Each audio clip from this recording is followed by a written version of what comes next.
Hello, welcome to Simply Liminal. This is my daily two-card reading for Monday, June 10th, 2024. And this week we are working with The Good Tarot by Colette Baron-Reid. Her artwork here is by Jenna Della Grataglia. This is a beautiful deck. I really like it. I've had it for a couple years. I actually worked through like a beta class with Colette Baron-Reid about this deck, about her inspiration for the tarot deck, how it is influenced or inspired by a traditional tarot deck, the 78 card Smith Rider-Waite deck, but how she, even though she loves that deck and really didn't feel like she wanted to do anything with the tarot, Spirit guided her to do a more oracle influenced deck. And it's based on that traditional structure, with like 22 card major arcana, the 56 card minor arcana, and those 56 cards are split into 14 card suits.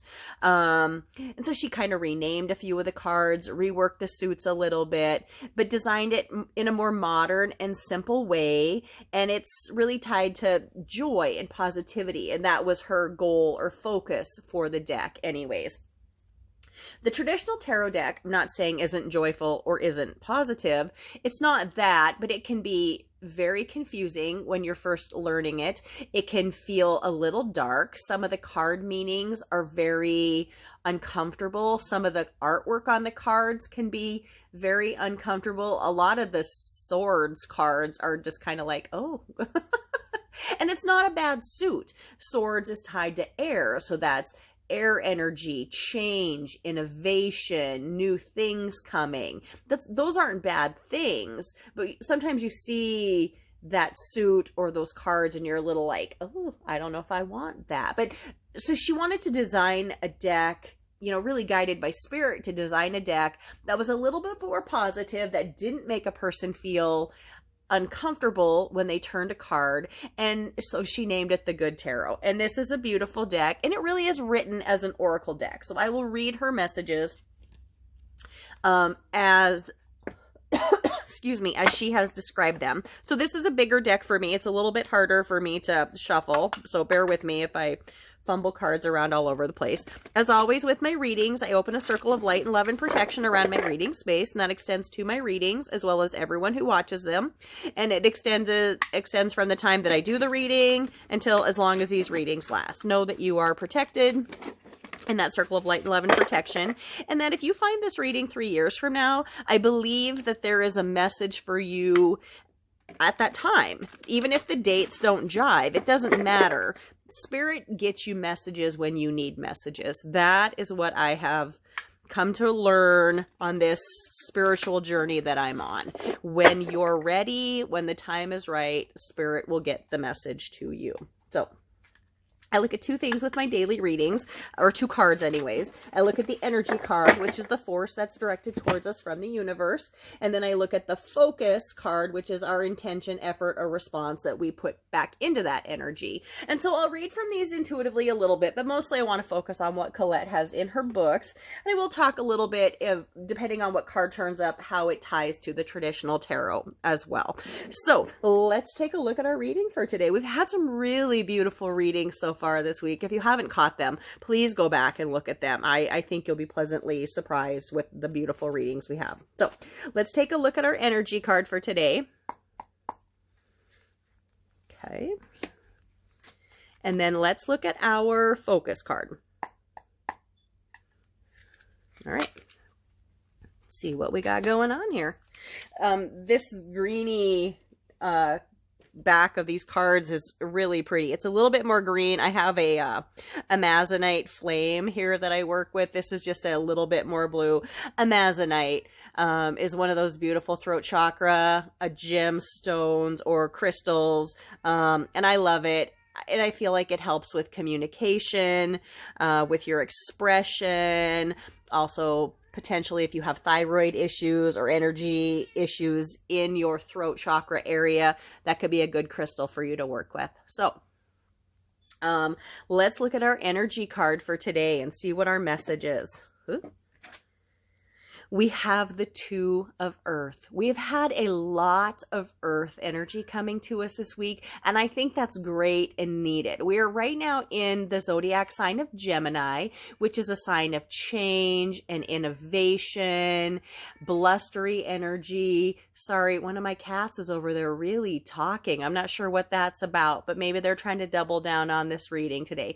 So we have the Two of Earth. Earth is very grounded energy. Traditionally, it is known as pentacles, coins, or discs in the Rider-Waite Tarot or the Smith-Rider-Waite Tarot. And two is a number of balance and collaboration. Definitely a number of balance. One of the reasons I picked a 2-card reading for my deck is because I wanted to be very balanced in the readings.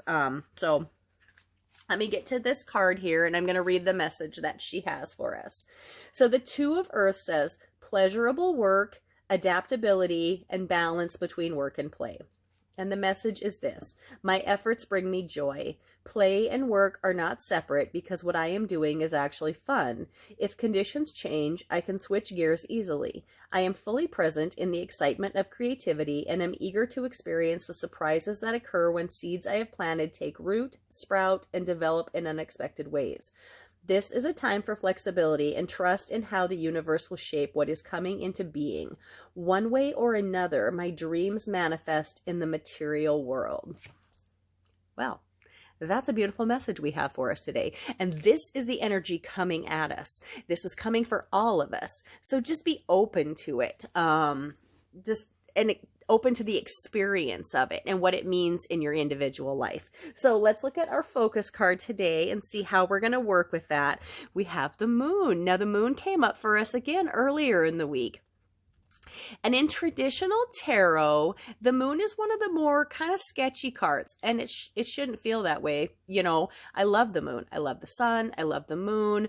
They're beautiful things. In tarot, there is the stars, the Moon, the Sun, and they all have beautiful meanings. But the Moon traditionally is about something that's hidden from you, secrets around you, something is being withheld, or something that you're not aware of. But for her, I believe that she calls this illusion. Let me get to the message here.